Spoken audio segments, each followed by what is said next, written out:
it's certainly interesting that there are structures on Mars that appear to be artificial. We can't know. I mean, I've seen examples here on planet Earth where two geologists disagree on a rock structure in front of them, so whether it's man-made or natural. John Agudi, some geologists think it's natural, some geologists think it's man-made. So, you know, if you can get differences of opinion amongst professionals on an object that you can actually touch, how much more complicated it is where you're dealing with photographs sent back by NASA from the planet Mars. I felt it was worthy of investigation. My part of that book concentrated entirely on cosmic cataclysms and on the cataclysmic history of Mars, the fact that Mars has at some point been stripped of half of its outer crust and clearly has suffered a major cosmic event. I was interested in that, and it's part of the background that led me to Magicians of the Gods, because when I started hearing the news of the comet impact, when that first entered the scientific press in 2007, I was already prepped because of the work I'd done on the Mars mystery to understand how dangerous comets actually can be, sure, and the devastating effects that they can have when they strike a planet. We need to get there and find out what's going on. I mean, I just think that there are so many mysteries that humanity needs to be inquiring into. It's very unfortunate that we divert so much of our energies to warfare, you know, and hatred and fear and suspicion, and we're always ready to raise the budgets for the latest weapon of mass destruction.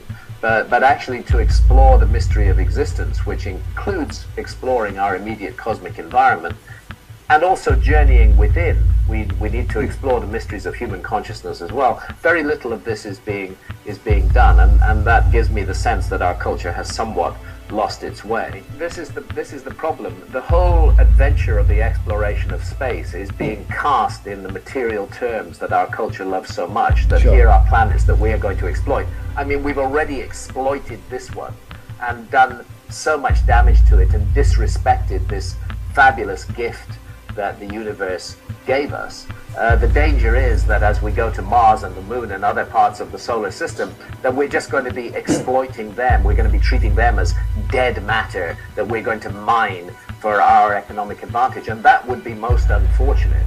Exporting it around the universe as it's already been exported around the world. These are issues that we're going to have to pay attention to. It seems to me that humanity is at a turning point. We need a major shift in consciousness if we are to continue to function on this planet, sure, and not destroy ourselves utterly. We need that shift in consciousness, and when that shift in consciousness comes, then our whole attitude to the exploration of our cosmic environment will change, and it will become a spiritual adventure, not an economic enterprise. Yeah. And that's fundamentally what it is. Finding out who we are is a spiritual adventure, and we need to make sacred again those inquiries rather than reduce everything to economic imperatives. Well, certainly, and I've been logging on to the internet sites with images of the face, of course, and also looking at the British press, who have reacted in exactly the same way, which is to look at the medium resolution image that came out first and to say, well, this absolutely proves that there's nothing of interest in terms of artificial structures on Mars. I mean, there seems to me, certainly in the press in Britain, I can't speak for the American press because I haven't seen it, to have been an incredibly hasty and almost relieved reaction along the lines of, oh yes, all those Mars people were just cranks after all, and now NASA has proved it, so we can all rest quietly and forget about it. And I think that this is a huge and extraordinary pity that the issue should be taken that way. We're engaged in a seminal event here. This is the first time that we have ever really explored a neighboring world, at least the first time in our memory as a species. And to allow ourselves to be deflected from a very intriguing aspect of that exploration, and to allow ourselves to feel that there's nothing there further to look for in terms of signs of intelligence, is, I think, extremely sad on the basis of this image. Quite frankly, the image is ambiguous. It's extremely ambiguous, and I always thought that it would be. Comets are masses of ice binding together huge quantities of rocky, icy masses flying through the heavens. They can be as much as 300 kilometers in diameter. And because the rocky elements are bound together by ice, they have a tendency to break into fragments. And those fragments can be very large. You can have 6-kilometer wide fragments of solid rock breaking off from a comet. And anybody who was around in 1994 and watching television will remember Shoemaker-Levy 9, the comet that broke into more than 20 fragments, all of which plowed into Jupiter, with the planet Jupiter, with devastating effect. So, you know, this is what we're looking at. We're looking at 4 pieces at least of a very large comet, pieces in the range of a mile in diameter, that hit the North American ice cap. 12,800 years ago, we were still in the Ice Age. There was an ice cap 2 miles deep, covering North America everywhere north of New York. And that's where the primary impacts were. And that's why, until quite recently, we've had impact proxies, nanodiamonds, carbon spherules, melt glass, the characteristic products of a high impact, high energy impact, distributed across a large part of the world's surface. But now we're also starting to find the remnant craters. Of course, there are not massive craters because the craters were excavated in ice and the ice melted away, but the shock effects on the ground underneath in the northeastern part of North America are now very visible. So this has gone beyond the level of being a proposal. This is solid documented science. We had an extinction level cataclysm 12,800 years ago. It changed everything, and it hasn't yet been taken into account by historians and archaeologists in their models of the origins of civilization. I think those who support the position of artificiality at Sidonia have definitely been dealt a grievous blow by this photograph. I think it's up to them now to sustain their position.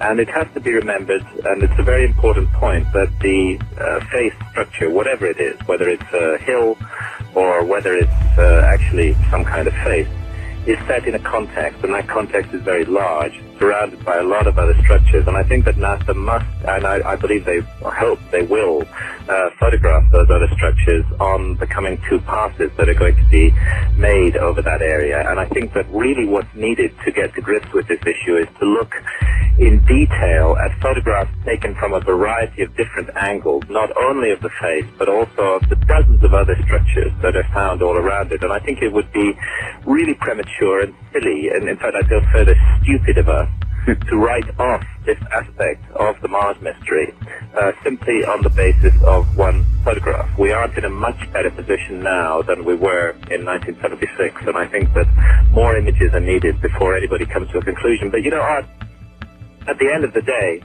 this question of images of things is never going to settle the matter. The only thing that's really going to settle the matter, and most people who've been researching in this field have said this from the beginning, the only thing that's really going to settle this matter is a man landing on Mars. I can give you an example of why I think that, and that concerns another disputed structure, this time on Earth. And that disputed structure is so-called underwater monument at Yonaguni in Japan. Now, I dive, I scuba dive, and I've dived to that monument more than a dozen times. I've dived at that monument with 2 geologists on 2 separate occasions, and subsequently I put those 2 geologists together to discuss the monument in a room. Now, one of the geologists was Professor Robert Schoch from Boston University, who, as you know, is a very open-minded man and is extremely open to the idea of an earlier Sphinx. In fact, he's provided the basic geological work that has raised the whole issue over the age of the Sphinx at Giza. And I thought it would be a very good idea for him to have a look at this underwater monument in Japan. And quite frankly, after 6 dives to the monument, Schoch's impression, although he feels that it definitely merits further research, a great deal of further research, his instinctual impression is that somehow this extraordinary thing is natural. Now, I've also dived there with Professor Masaki Kimura from Okinawa University, who's made more than 100 dives to the monument. Kimura is also a geologist, and he is convinced that it's artificial.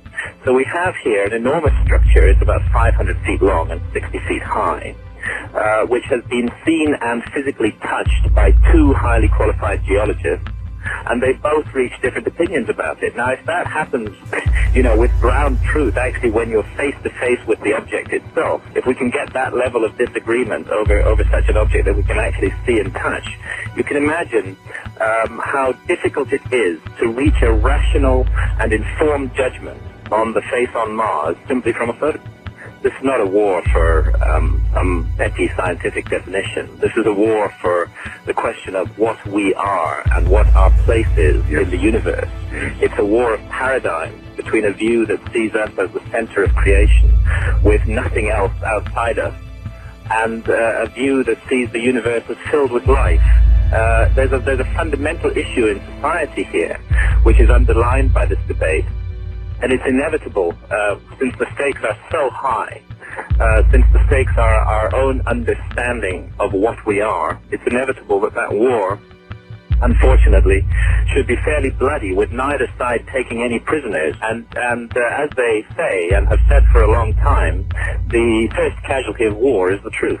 We live in a rather dangerous cosmic environment. The Earth is surrounded by flying objects called asteroids and comets. Sure. We pass through the debris stream of a fragmented giant comet twice a year. It's called the Taurid meteor shower. I'm speaking to you in late October, and we are already passing through the Taurid meteor stream at the moment. The Taurid meteor stream is the remnant, it's the debris field of a giant comet spread out along the whole orbit of that comet. That's the comet that bits of which hit the Earth 12,800 years ago.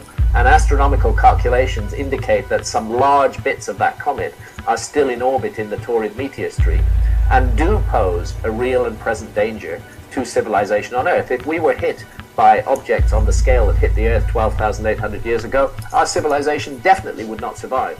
Humanity would survive, but this complex, interlinked technological culture would not survive. So what I'm saying is, not doom and gloom, not the end of the world is nigh. I'm misrepresented if people suggest I'm saying that. What I'm saying is, let's pay attention to our cosmic environment. Instead of spending billions on warfare and weapons of mass destruction that simply further divide us from one another, let's put together a grand collective project of mankind to sweep our immediate cosmic environment clear of large objects that can bring about the end of civilization on Earth. We do not have to be the next lost civilization. We should be paying attention to this. It's irresponsible of us not to do so. The universe has given us a precious gift, this beautiful planet, and the incredible opportunity to be born and to live a life in a human body.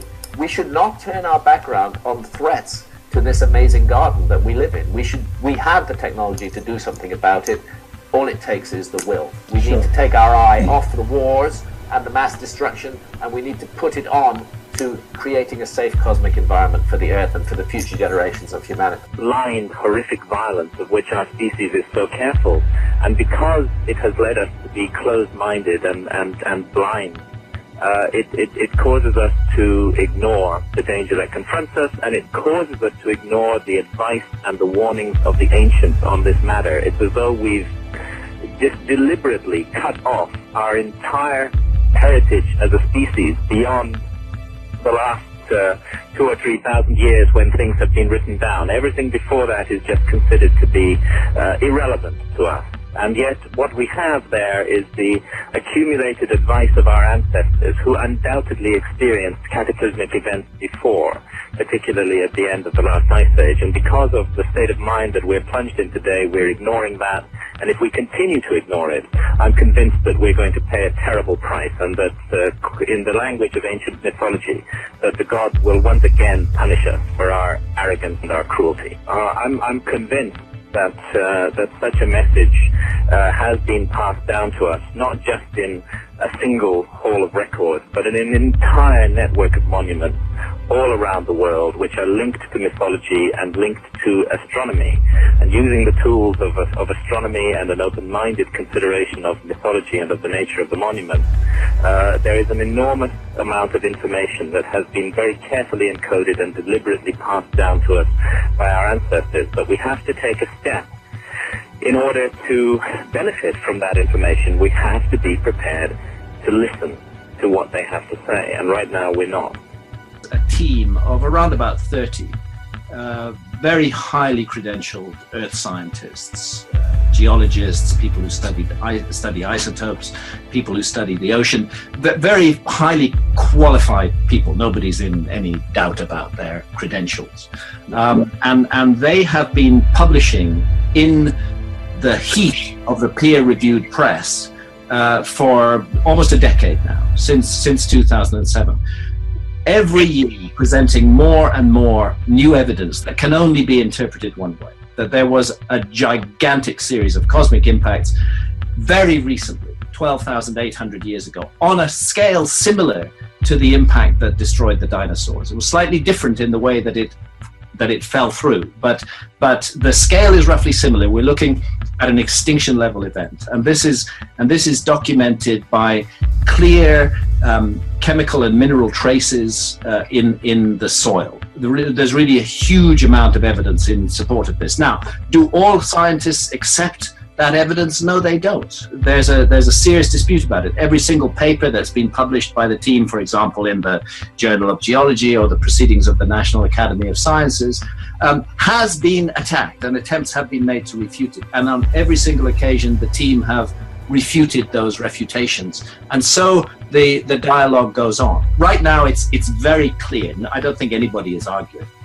that something really bad happened to the Earth between 12,800 years ago and 11,600 years ago. And what I've tried to show in Magicians of the Gods, and I've considered the criticisms too, is that the overwhelming weight of the evidence supports the view that we are dealing with a giant comet, perhaps 100 kilometers in diameter originally, that broke up into multiple fragments. Some of those fragments hit the Earth 12,800 years ago. There were further impacts 11,600 years ago.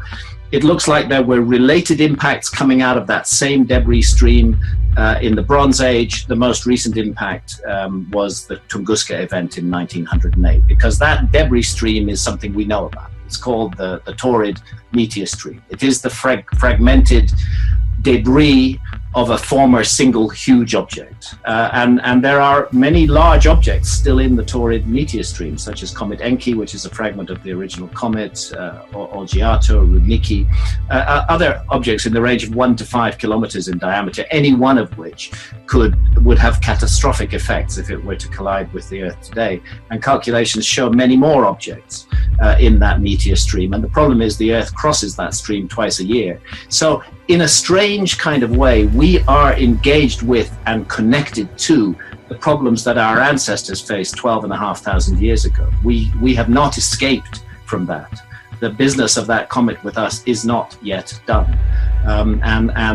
You know, all of this requires, I think, a new approach to the past, because if we can really understand what happened 12,800 years ago, right in the foundations of history, two things are definitely going to happen. One is that we are, as I said at the beginning, going to have to think again about everything we've been taught about the origins of civilization, because the models in schools and universities for the origins of civilization do not take account of an extinction level cataclysm right in the foundations of history.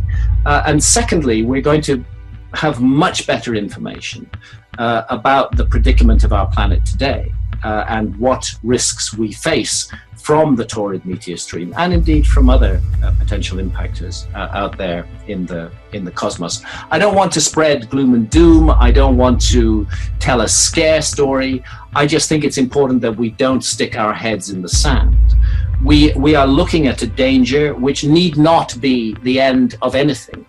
We are perfectly capable of solving this problem. It's long overdue, as a matter of fact, that some of our technology and some of our colossal treasure should be spent on sweeping the cosmic environment of the Earth clean and making it safe for future generations. It's foolish and irresponsible not to do that. And if we understand clearly what happened 12,800 years ago, I think it will provide us with the incentive to do that, and I hope it will do so in time. The story of Mars is just the most mysterious story in the solar system. And it tells us so much about ourselves and our predicament on this planet. Before the year 2030, it's the fragment of a giant comet. This is what the whole book that I've done on Mars is really focusing on. It's the fragment of a giant comet. The astronomy behind this is absolutely 100% sound, the top academics. And you see, a comet in itself is a relatively, for a comet, a full comet to hit the Earth is something that doesn't easily happen. But what people don't understand is that when these comets fragment, and when you have a giant comet, which is 400 kilometers across, fragmenting, then these fragments spread out along the whole of the orbit of the original comet, and they create a much bigger target for the Earth to collide with. Have a 30-kilometer fragment of comet on an Earth-crossing orbit, which will hit us before the year 2030 unless we do something. Earth scientists are looking at the fingerprints in the ground of a gigantic cosmic cataclysm, of the nanodiamonds, of the trinitite. That's like melt glass. That's the sort of melt glass that you get in nuclear explosions. Evidence of temperatures across huge areas of the Earth's surface in excess of the boiling point of quartz. That's 2,200 degrees centigrade. You know, we are looking at a very, very massive and serious problem here. The Earth scientists are producing hard evidence of a giant cataclysm 12,800 years ago, a cataclysm that was associated with massive flooding. The primary impacts of those comet fragments were on the North American ice cap. This was the Ice Age. That ice cap was still the best part of 1.5 miles, perhaps 2 miles deep. Okay, and the colossal heat and kinetic energy released by these impacts caused tumultuous floods to pour down across, for example, the channeled scablands of Washington State in the United States, and also into the world's oceans, raising sea levels very, very rapidly. So suddenly it isn't just a kind of whimsical curiosity that there are more than 2,000 flood myths all around the world, of which the best known, of course, is the flood of Noah in the Bible. This ceases to be, you know, just a curiosity of mythology, and suddenly we really have to ask ourselves, are we looking at eyewitness reports of what happened 12,800 years ago, when something so bad occurred that it seemed to those who lived through it like the end of the world, and it did not extinguish all human life. It's pretty clear that the human species went through a bottleneck at this time, but certainly there were survivors, and I believe that those survivors were of both types, both the hunter-gatherers and peoples from advanced civilization. And I think that those survivors from the lost advanced civilization set about trying to recreate what they had lost. They set about trying to recreate what is referred to in the texts as the former world of the gods. It had been stripped away from them, destroyed, but their project was to restart it. And in seeking to restart it, the obvious place to go was to settle down amongst the hunter-gatherers who had also survived. In fact, it's quite likely that the hunter-gatherers of that time had a better prospect of surviving the cataclysm than civilized peoples, as would be the case today. I mean, if we were to be struck by multiple fragments of a giant comet today, I very much doubt that Western technological society would make it through. I think it would not. It's a very fragile society. It depends on interconnected specialisms, and the bonds that tie it together are weak, actually. We look strong, but that's only on the large scale. When you get down into detail, you find that everything is very fragile, and nobody knows how to survive. No, I mean, very few people have the faintest clue, but who does know how to survive are the hunter-gatherers in the Kalahari or the Amazon rainforest. They know how to survive, and such a disaster might leave them relatively untouched. So I would suggest that it was amongst hunter-gatherers during the Ice Age that the survivors of the lost civilization settled, taking nurture and sustenance from them, but also seeking to transfer to them some of the knowledge that they had as an advanced civilization. And that's why the other intriguing development at the moment is the discovery of archaeological sites that don't make any sense in terms of the existing model of history. And of these, by far the most important is the site called Göbekli Tepe in Turkey, which is a series of gigantic megalithic stone circles. Looks a bit like Stonehenge in a way, but it's about 50 times bigger than Stonehenge and 7,000 years older than Stonehenge. And whereas there's a background to Stonehenge, there's no background to Göbekli Tepe at all. Bang, right there in what is now southeastern Turkey, in an area inhabited at the time entirely by hunter-gatherers with no agriculture whatsoever, suddenly appears a gigantic, sophisticated, very complicated megalithic site, which could only have been created by people who already had experience of architecture, of cutting and moving stone, of organizing a building site, and so on and so forth. And at the same moment that this extraordinary megalithic site appears, suddenly agriculture starts to disseminate in Turkey. The techniques of agriculture suddenly appear. They hadn't been present there at all. And you know, I talked to the late Klaus Schmidt, Professor Dr. Klaus Schmidt, who was the excavator of Göbekli Tepe, and he put forward an idea that I thought was very interesting.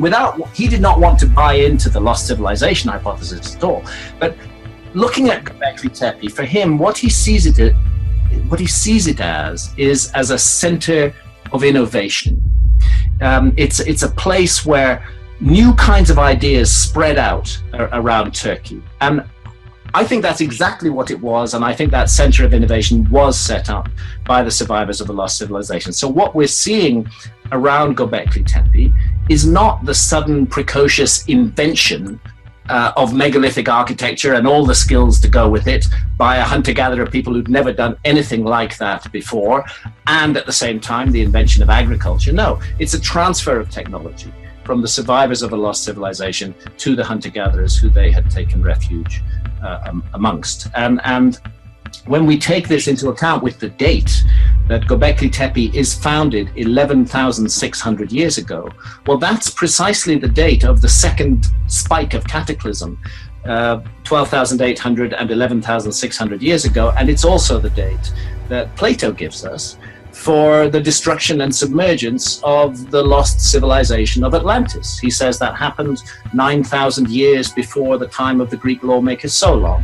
Solon lived in 600 BC. Therefore, Plato's telling us that the submergence of Atlantis by huge floods and earthquakes in a single terrible day and night took place in our calendar in 9,600 BC, which is 11,600 years ago, which, lo and behold, turns out to be the date of the foundation of Göbekli Tepe. I would strongly suggest by survivors of that lost civilization, which may never have called itself Atlantis, but nonetheless is Atlantis by any other name.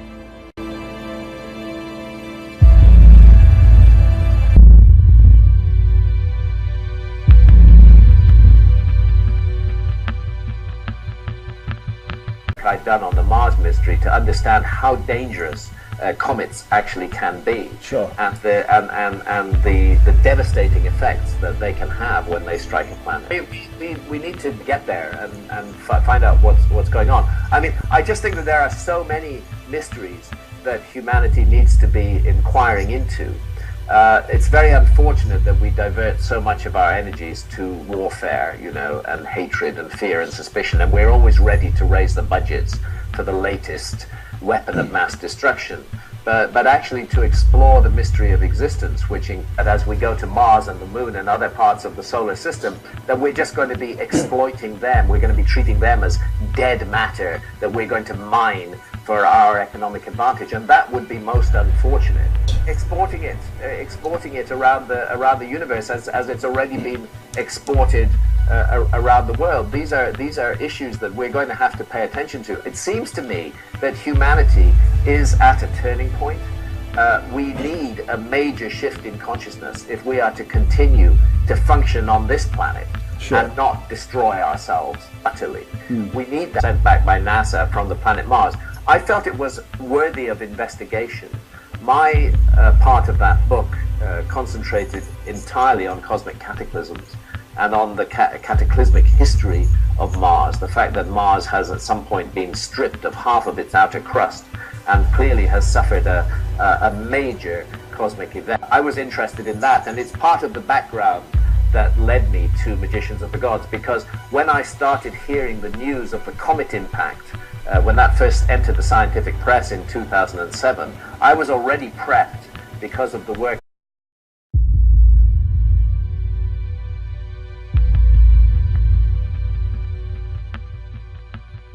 It's certainly interesting that there are structures on Mars that appear to be artificial. We can't know. I mean, I've seen examples here on planet Earth where two geologists disagree on a rock structure in front of them, so whether it's man-made or natural. John Agudi, some geologists think it's natural, some geologists think it's man-made.